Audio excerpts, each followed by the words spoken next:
No ano passado, fui contratada para fazer uma retrospectiva de 2020 para o jornal local e refiz a Via Crucis da pandemia em Santa Catarina, desde o primeiro decreto de emergência em março até o liberou geral no Natal.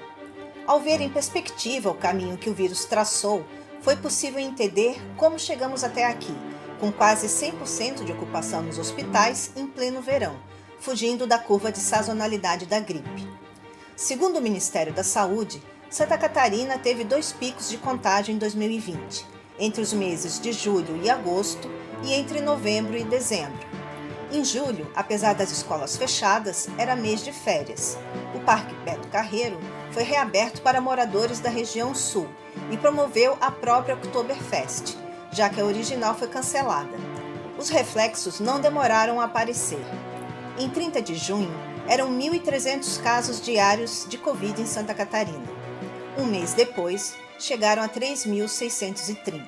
O segundo pico foi em 28 de novembro, após 3 feriadões consecutivos: Independência, Dia das Crianças e Consciência Negra. Enquanto a rede hoteleira comemorava o recorde de ocupação, o número de mortos passou de 4 em 17 de outubro para 91 em 8 de dezembro. Em janeiro, o surto cresceu após as festas de Ano Novo, como em todo o país, mesmo sem ter eventos públicos. O contágio caiu no fim do mês, porque a segunda quinzena foi chuvosa, o contrário de fevereiro, com calor acima dos 30 graus, que lotou praias, bares e restaurantes. No primeiro dia de março, Santa Catarina registrou 80 óbitos.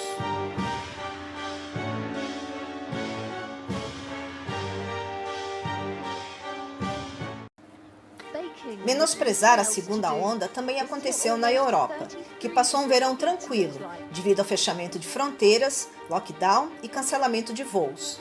A Alemanha, que só tinha registrado 10 mil mortes em 2020, já chegou a 70 mil em fevereiro. Também por lá, o negacionismo fez com que o povo relaxasse e o país teve que tomar medidas impopulares, como exigir o uso de máscaras N95 no transporte público.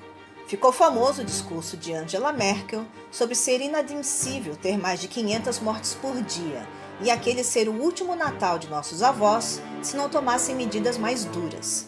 Es tut mir leid, aber es tut mir wirklich im Herzen leid. Aber wenn wir dafür den Preis zahlen, dass wir Todeszahlen von Tag am Tag 590 Menschen haben, dann ist das nicht akzeptabel aus meiner Sicht. Und deshalb müssen wir da. O país fez lockdown em 15 de dezembro e só vai reabrir em 7 de março. Na Inglaterra, Boris Johnson não quis seguir o modelo de Merkel para não prejudicar as vendas de Natal. Mas com casos e mortes escalando numa velocidade impressionante por causa da nova variante, ele teve que impor um lockdown ainda mais rígido e longo. A B117 entupiu os hospitais de pacientes em estado gravíssimo. Só agora a Inglaterra começa a flexibilizar as medidas restritivas, porque acelerou o processo de vacinação. O país já vacinou 20 milhões de ingleses. A mesma negligência aconteceu em Manaus. O governador cedeu aos apelos do povo, que se aglomerou nas ruas em dezembro pedindo para não fechar o comércio, o que provocou um tsunami de contágios. De tanto passar de uma pessoa para outra, o coronavírus aperfeiçoou seu mecanismo de encaixe e se alastrou feito fogo na palha seca. A consequência foram hospitais abarrotados e gente morrendo por asfixia. O ministro Pazuello, que é especialista em logística, transferiu pacientes para outros estados, espalhando a variante turbinada pelo país afora. Postergar o lockdown mata mais e impede a reativação da economia mais cedo. Vietnã, Austrália e Nova Zelândia já voltaram ao normal há meses. Evitar a transmissão é a única forma de baixar o contágio, enquanto não ocorre uma vacinação em massa. Até o momento, apenas 4% dos brasileiros receberam a primeira dose. O episódio em Manaus provou 2 coisas: que o kit Covid não funciona, pois o povo do Amazonas votou em peso em Bolsonaro e seguiu à risca suas falácias, e que não existe imunidade de rebanho.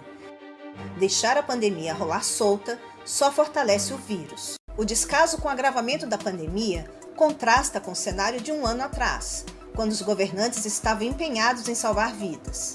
Diante do estrago que a epidemia fez na Europa e nos Estados Unidos na primeira onda, os governadores se apressaram a fechar o comércio, suspender as aulas, proibir eventos e tentaram abrir hospitais de campanha e importar roupa de proteção, assim como respiradores, que eram disputados à tapa no mercado internacional. Por aqui foi anunciado o estado de emergência em 18 de março, e apenas serviços essenciais, como supermercado e farmácias, continuaram abertos. Municípios como Penha e Balneário Camboriú fizeram barreiras sanitárias e turistas foram orientados a voltar para casa sob aplausos da população. Itajaí abriu cadastro para famílias carentes receberem cestas básicas e serem isentas da conta d'água, além de afastar funcionários públicos do grupo de risco e vacinar idosos em casa contra a gripe comum. Éramos um verdadeiro exemplo de responsabilidade sanitária. Até o fatídico dia 26 de março, quando o presidente chamou a Covid de gripezinha, criticou governadores e disse que apenas os velhos morreriam. Portanto, os jovens tinham que trabalhar. O que se passa no mundo tem mostrado que o grupo de risco é o das pessoas acima dos 60 anos. No meu caso particular, pelo meu histórico de atleta, caso fosse contaminado pelo vírus, nada sentiria ou muito acometido de uma gripezinha ou resfriadinho. Ele contrariou o ministro da Saúde, que aguentou no cargo até 16 de abril. O substituto durou menos de um mês, por se negar a incluir cloroquina no tratamento. O militar que entrou no lugar acatou a ordem, aumentando a desgraça, pois muitos morreram tomando placebo. O reflexo de tamanha irresponsabilidade foi a queda vertiginosa na adesão do uso de máscara e distanciamento social. Dava início à saga da sabotagem à saúde pública, que alçou o país à pior gestão da pandemia em nível mundial e segundo lugar em número de mortos, sem contar a subnotificação. Acredita-se que o patamar de 250 mil óbitos já tenha sido batido na virada do ano. O governador Moisés, que havia sido tão elogiado inicialmente, caiu em desgraça por irregularidades na compra de respiradores e não tinha mais capital político para peitar o empresariado. Em dezembro, quando o Estado estava em estado gravíssimo, o Ministério Público e o governo protagonizaram uma queda de braço para restringir a ocupação dos hotéis em 30%, como preconizava o decreto inicial, mas acabou prevalecendo o poder econômico. E no último dia 26 de fevereiro, Moisés baixou um lockdown sui generis de fim de semana, sem nenhum respaldo científico, o jeitinho brasileiro aplicado à ciência. Qual seria a lógica de parar a circulação de pessoas por 48 horas se os sintomas levam de 3 a 7 dias para aparecer? E insistir em aulas presenciais se não há vagas nos hospitais e professores já estão adoecendo por falta de imunização? E imaginar que em 2009, no surto de H1N1, 80 milhões de pessoas foram vacinadas em 3 meses. Eleito na onda bolsonarista, o ex-bombeiro quis mostrar serviço no início do mandato. O primeiro pecado foi incentivar a agricultura orgânica, criando um ICMS verde para quem usasse menos agrotóxico, política contrária ao do governo federal. Mas logo o empresariado que o apoiou não deixou barato. Moisés começou a afrouxar as restrições às vésperas da Páscoa do ano passado, quando a Havan alegava que precisava vender chocolate. O mesmo Luciano Hang, dono da Havan, aprontou em Belém no final do ano passado, causando aglomerações. Ele acabou infectado em janeiro e recentemente perdeu a mãe por Covid. Um mês após o estado de emergência de 2020, o governador do estado liberou comércio, hotéis, bares e restaurantes delivery. Até maio, metade dos catarinenses permanecia em casa, mas aí estourou o escândalo dos respiradores superfaturados. O secretário de saúde teve bens bloqueados e o governador foi afastado, mas retornou após a vice ser acusada de não condenar a apologia ao nazismo feita pelo pai, negacionista do Holocausto. Com medo do impeachment, em junho, Moisés promoveu a regionalização da quarentena, deixando a cargo dos municípios a adoção dos protocolos à la carte. Itapema liberou academias. Balneário Camboriú abriu shoppings. Navegantes reabriu templos evangélicos e o governo ainda autorizou a indústria a operar com 100% da capacidade. Uma série de atrapalhadas impediu a abertura dos hospitais de campanha no estado. Em Itajaí, a contratação de uma entidade espírita sem licitação foi barrada na justiça. E 40 leitos de UTI anunciados pelo governador ficaram na promessa. A saída para o prefeito foi apelar para tratamentos alternativos. Primeiro foi a cânfora, aí veio a fase do vermífugo, o auge foi a sugestão de aplicação de ozônio, que virou piada nacional. Quando a taxa de ocupação das UTIs chegou a 90% em julho, o estado decidiu que as aulas presenciais só voltariam em 2021 e cirurgias que precisassem de anestesia geral estavam suspensas. Em 25 de julho, só havia uma vaga de UTI na Foz do Rio Itajaí. Mesmo assim, o governo autorizou a volta do Campeonato Catarinense de Futebol. 2 agências da Caixa Econômica Federal e 2 do Itaú tiveram que ser fechadas porque a Covid infectou todos os funcionários.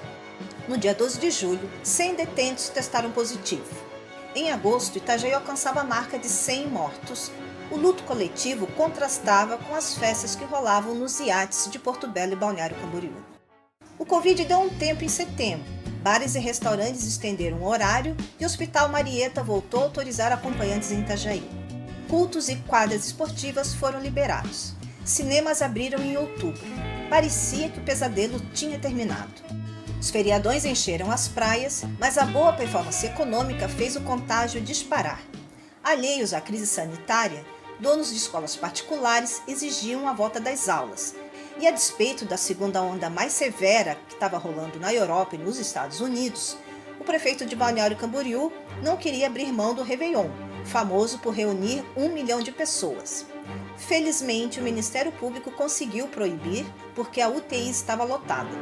Em nível estadual, Moisés autorizou a abertura de escolas, a lotação de hotéis e o horário estendido para o comércio. O resultado disso é que, se alguém ficar doente em Santa Catarina, hoje não tem para onde correr.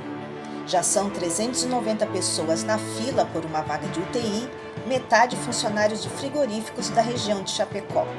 Mais de 50 já morreram no pronto-socorro, enquanto as famílias rezavam do lado de fora. A estratégia de transferir para outros estados se esgotou. No dia 8 de março, já chegamos a 8.000 mortos e mais de 700 mil casos. Está na hora de ouvir os cientistas. Desculpa aqui, eu não estou entendendo. Você está entendendo bem, você está entendendo, estou falando brasileiro. Você não acabou, você não é presidente mais. Você não é presidente mais. Não precisa ver difícil. Você sabe tudo muito bem. Você sabe tudo muito bem. Você sabe tudo muito bem. Você não acabou, acabou. Você está entendendo bem. Você está entendendo bem. Você está entendendo, estou falando brasileiro. Você não é presidente mais. Acabou.